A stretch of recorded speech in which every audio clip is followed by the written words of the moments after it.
Bayezid I, also known as Bayezid the Thunderbolt, a man of both ambition and wisdom, was a sultan who navigated turbulent times with resilience and determination.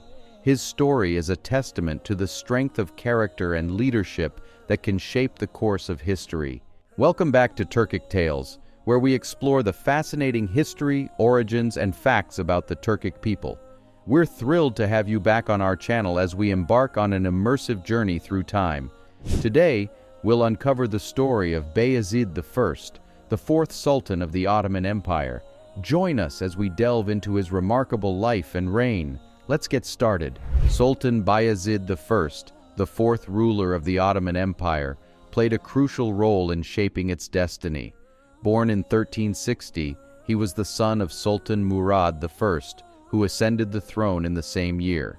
The name Bayezid was derived from father of Yazid, a title associated with Muawiyah ibn Abi Sufyan, a respected companion of Prophet Muhammad, peace be upon him. In 1387, Bayezid joined his father in a successful military campaign against the Karamanid troops. His swift and impulsive nature on the battlefield earned him the nickname Yildirim, meaning thunderbolt. Tragedy struck in 1389 when Sultan Murad I was martyred during the Battle of Kosovo. On the battlefield, Bayezid was promptly enthroned by a prominent statesperson. Instead of immediately pursuing further conquests, he astutely decided to remain in Rumelia for a year, consolidating the gains of the recent victory.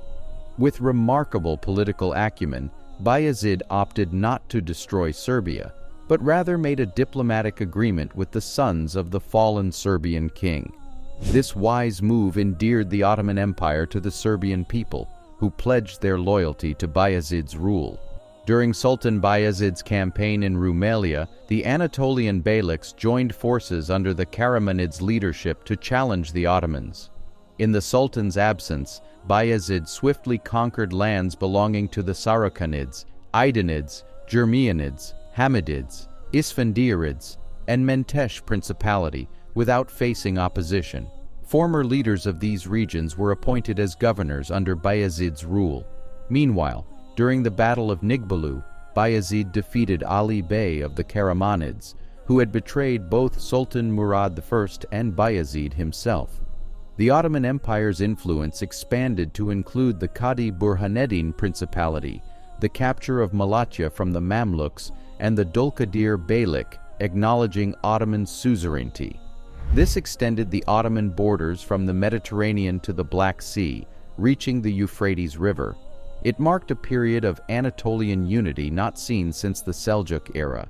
While Sultan Bayezid sought peaceful relations with the Byzantine Empire, their repeated alliances with the Crusaders led to 4 sieges of Constantinople by the Ottomans. Each siege was interrupted due to other pressing threats. A Muslim quarter with its own mosque and court was established in Constantinople, but the city remained under blockade throughout the sieges. In 1400, during the 4th siege, the fall of Constantinople seemed imminent. However, unexpected aid arrived in the form of Amir Timur, Tamerlane, a Mongolian leader who had claimed the Chagatai Khanate and carried on Genghis Khan's legacy. Timur, a powerful conqueror, attacked several regions including Turkestan, Iran, Iraq, and Syria. During this time, Kara Yusuf of the Kara Koyunlu state and Ahmad Jalayir of the Jalayirid Sultanate sought refuge with Sultan Bayezid I. Timur demanded that Bayezid send back the rulers and hand over one of his sons as a hostage, along with returning eastern Anatolia to its former owners. The Sultan refused, which became a reason for Timur to declare war. Taking advantage of the situation, former Anatolian leaders secretly sought refuge with Timur and provoked him against Bayezid. Bayezid couldn't form an alliance with the Mamluks, with whom he had conflicts over border disputes. The Mamluk Sultan of Egypt, Barkuk, kept his distance from Bayezid, fearing that the Sultan might conquer his lands if victorious. Bayezid believed Timur would focus on conquering India and China, not returning to Anatolia. In 1400, Timur unexpectedly returned and ravaged Sivas. Although Timur's followers admired Bayezid's devotion to Islam, The Sultan's pride prevented him from recognizing the danger. Advisors suggested guerrilla warfare or immediate confrontation, and Bayezid chose the latter, lifting the siege of Constantinople to face Timur. In the Battle of Ankara, Emir Timur strategically tired out Sultan Bayezid's army by moving them around the country. On July 28, 1402, the two forces clashed near Ankara. Although the Ottoman soldiers fought reluctantly against fellow Muslims, they initially gained an advantage with a surprise cavalry attack. However, Timur countered with his reserve troops and armored elephants that scared the Ottoman horses. Unexpectedly, some soldiers in the Ottoman army switched sides, causing the collapse of their left flank. Betrayals continued as soldiers from Anatolian principalities joined Timur's forces. This was a major setback for Sultan Bayezid, facing a brilliant commander like Timur for the first time. Despite advice to retreat, the Sultan chose to fight. Prince Suleiman and Prince Mehmed withdrew with their father's advice to save their soldiers, while the troops of the Sultan's brother-in-law also retreated. Eventually, Sultan Bayezid was captured when his horse stumbled. Timur boasted of his victory to European rulers. The Battle of Ankara lasted 15 hours, with the Ottomans facing a larger enemy force. Ottoman losses ranged from 15,000 to 45,000, while Timur lost 40,000 soldiers. The battle delayed the conquest of Constantinople by 50 years, and the reunification of Anatolia by 100 years. The long-term impact of Timur's victory remains uncertain. Emir Timur showed respect to the captured Sultan Bayezid and took him along during his travels in Anatolia. He proposed a marriage alliance between their families by marrying one of the Sultan's daughters to one of his grandchildren. Timur also restored power to the former rulers of Anatolian beyliks. However, the Ottoman treasury was looted and cities like Bursa and Iznik were set on fire. The real tragedy was not the defeat in war, but the Sultan's captivity. If Sultan Bayezid had withdrawn, it would have been difficult for Timur to cross the Sakarya River. Once Timur had left, the Sultan could have rebuilt and recovered from the losses in a few years. Shahzada Mehmed, the governor of Amasya, made an attempt to rescue his father by digging a tunnel, but they were discovered and security was tightened. Sultan Bayezid endured captivity for 7 months before falling ill and passing away at the age of 42. He died from an asthma attack in Aksahir. His body was laid to rest in Bursa in a tomb next to the mosque he had built. Rumors of poisoning or suicide are false. Timur could not destroy the Ottoman army and abandoned plans to invade Rumelia. After years of struggle among the prince heirs, the Ottoman state regained stability.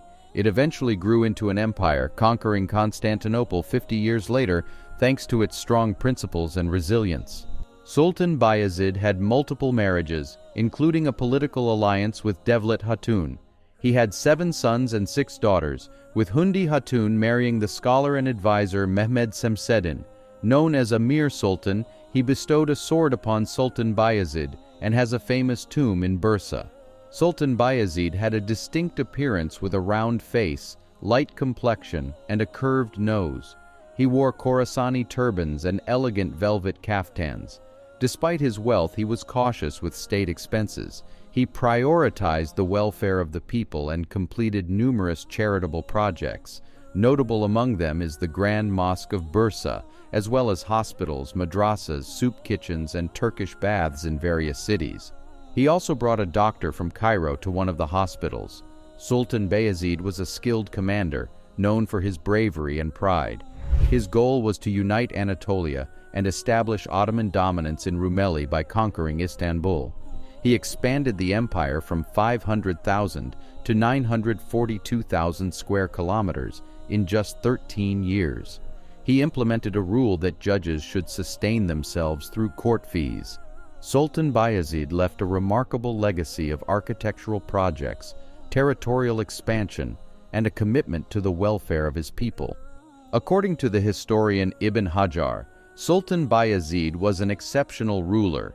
He valued education and respected scholars. People felt safe in his country, so much so that they could travel alone without worrying about being attacked or robbed.